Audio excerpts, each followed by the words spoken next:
Synchroniser l'iPad avec iTunes.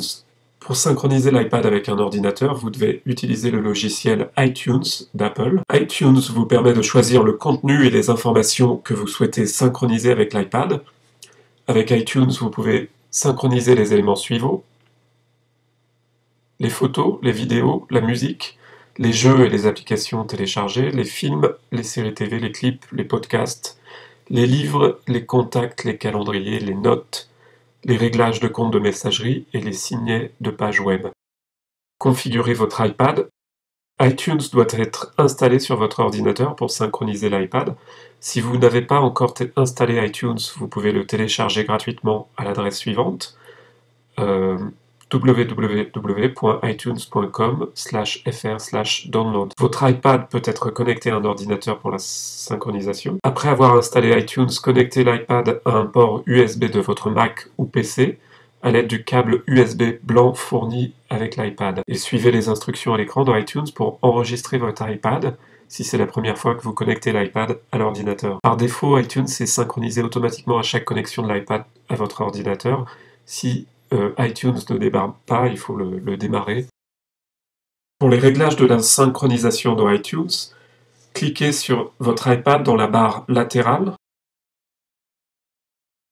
Vous voyez un résumé de votre iPad avec sa capacité, la version du logiciel, et chaque volet de réglage correspond à un type de données. Donc vous avez info, apps, son, musique, film, etc. Chaque volet correspond à une page avec des options. Le volet info permet de régler la synchronisation des contacts, des calendriers, des comptes de messagerie, des signets et des notes. Pour les contacts, par exemple, vous pouvez synchroniser tous vos contacts entre l'ordinateur et l'iPad.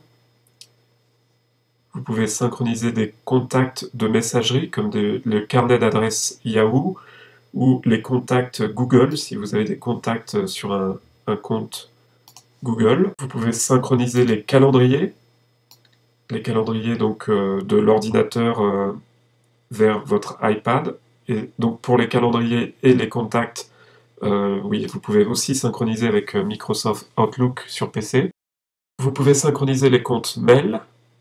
Donc vous pouvez ajouter des comptes sur votre iPad en allant dans Réglages, Mail, Contact, Calendrier sur l'iPad. Vous pouvez également synchroniser les onglets, les signets de Safari et synchroniser les notes entre votre ordinateur et l'iPad.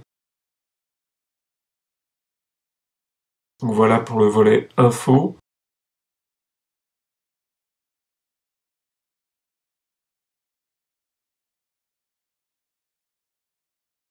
Utilisez le volet Apps pour synchroniser les applications d'Apple Store que vous avez téléchargées.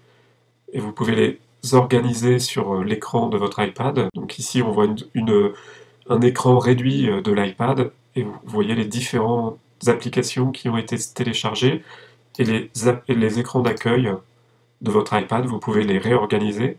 Vous pouvez synchroniser toutes les applications ou certaines applications.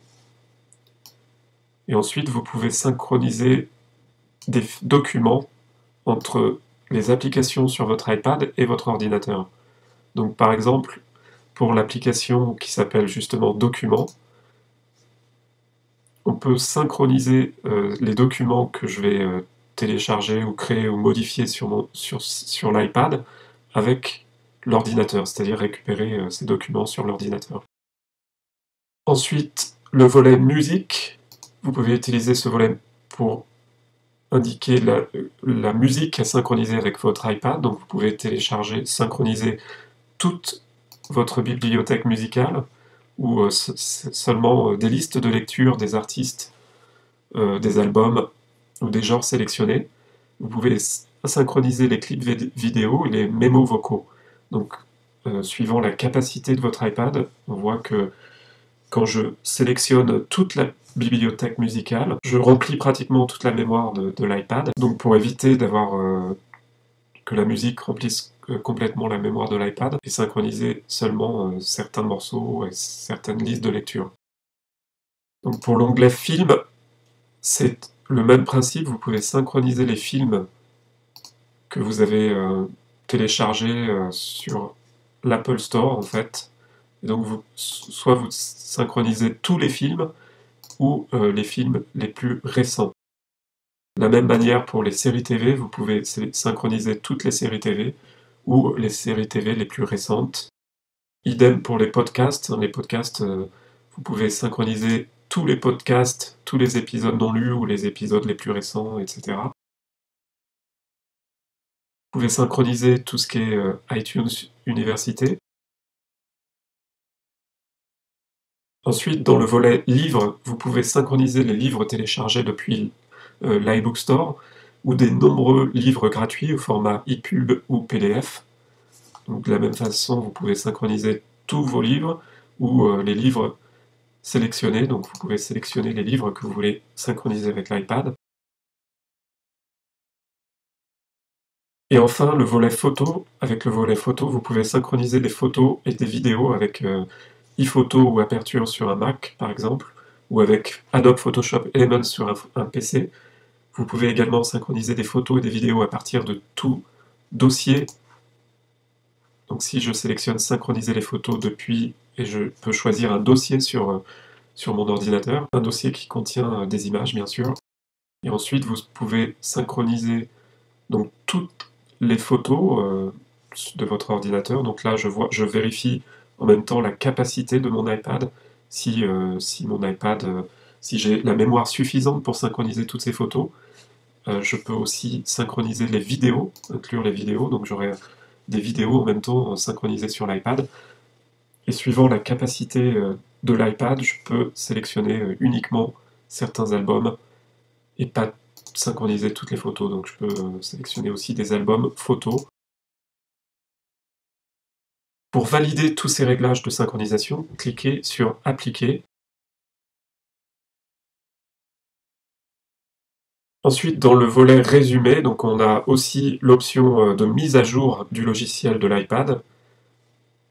On peut mettre à jour le logiciel de l'iPad, ce qu'on appelle aussi l'iOS, pour avoir la version la plus récente. On peut restaurer, si vous rencontrez des problèmes avec votre iPad, vous pouvez restaurer ses réglages d'origine en cliquant sur Restaurer. Lors de la synchronisation, vous pouvez également faire une sauvegarde de votre iPad sur votre ordinateur ou sur le nuage sur iCloud. Par défaut, vous avez une sauvegarde de l'iPad sur iCloud, mais vous pouvez également sauvegarder votre iPad sur votre ordinateur. Et pour plus de sécurité, vous pouvez même chiffrer la sauvegarde en local, donc ajouter un mot de passe pour la sauvegarde, pour plus de sécurité.